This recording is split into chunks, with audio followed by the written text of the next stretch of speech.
This episode of SESSLER'S Something is brought to you by Unicorn Tears. We don't know what they do, but we know you want them. Well, here we are, 2013. It feels so different, doesn't it? It's like 2012, but it's later. But we're in the first week. We have potential controversies brewing in the game industry. Yay! Actually, one of them's a holdover from 2012, and that was the very, very late year announcement that Tomb Raider, the new Tomb Raider, is going to have multiplayer. Now, there has been some degree of multiplayer in Tomb Raider before, but it was kind of a spin-off game that was downloadable. I believe it was called Lara Croft and the Guardians of Light. This is obviously a reboot of the franchise, and now we find out that there's multiplayer. It's not clear if it's co-op, if it's competitive, if it's a mixture of both, but people seem to be very, very upset. And I do know where this comes from. We've seen more than enough games that historically have always been single-player experiences, and suddenly there's a multiplayer that does feel tacked on, that feels inconsistent with the fiction that's already been established by the game, and just seems kind of unnecessary. Now, if you take a step back, bad multiplayer doesn't really change the quality of the single-player game, but there is that sense that somehow you're taking away from the development of the single-player game. Whether or not that's true, I don't know. And we're seeing more and more cases, in the case of Tomb Raider, this is true, where a separate team is developing it. It's not being done by the core single-player team.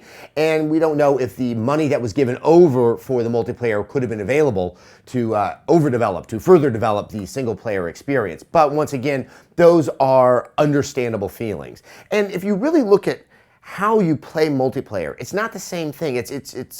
I see single player as kind of speed dating. You know, you're going to try out a bunch of different people. But when it comes to multiplayer, that's more of a long-term relationship. You know, you stay with it. You want to get better. It's competitive. It's something you want to do over and over again. You want to visit. You want to date over and over again.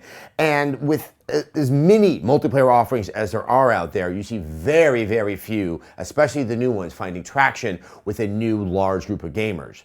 Now, there's another thing that just happened this morning, where I saw reported this morning, I believe it was on Game Industry International, that a patent has been discovered that Sony has filed for that would somehow make playing used games either on the current PS3 or maybe on the PS4, whatever it is going to be, absolutely impossible. This has been a simmering anxiety for the past year. People think that Microsoft is also pursuing the same agenda, and I understand people are upset. But at the same time, this does tie into the multiplayer because, remember, game companies, Microsoft, Sony, EA, 2K, they're in it for the money. They need to make a profit. That's how they're going to survive as a business and make games further down the line. And used game sales, I think more so than when this whole controversy erupted back with the music industry and CDs, those used game sales do cut in to their revenue and, of course, their profits. And profit margins on video games are not terribly great unless you have a massive blockbuster like a GTA, maybe like a Borderlands 2, but definitely like a Call of Duty.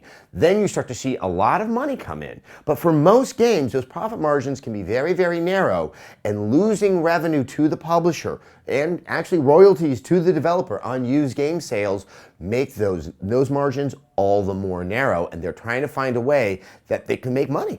And so they're going to want you to be buying the game when it's in its first shrink-wrapped version, because that's how they generate income off of game sales. Now, this plays into the multiplayer. We're going to have tacked on, I don't know if it's going to be tacked on for Tomb Raider, let me just put it out there, but we're going to have instances of multiplayer that we feel is inappropriate in DLC and, you know, day one purchase of DLC, because they're trying to prevent you from returning that game. They need to make the game feel it has a longevity well past the first playthrough experience. And if you don't want the multiplayer, well, you're probably going to have to put up with the non-used game sales. These two things are incompatible. One of them's going to have to be there. So I think everyone needs to sit down and realize that this is a business. This is an industry, and we're going to have to be swallowing more of these bitter pills in the future. So this is like, the third act of the SESSLER'S Something. It's a 3-act structure. We introduce it, I talk about something, and now I'm talking to you again. I'm trying to figure out what I want to do with this part, and I've been giving consideration to answering questions from you guys. So right there in the comments section, if you're on YouTube, put in some questions. Something you want me to answer. It could pertain to what I just talked about. It could pertain to something that maybe I should be talking about. Don't make it too wordy, because I only have so much time to answer it. But be thoughtful, and maybe we can get even more of a discussion going here. All right, see you next week.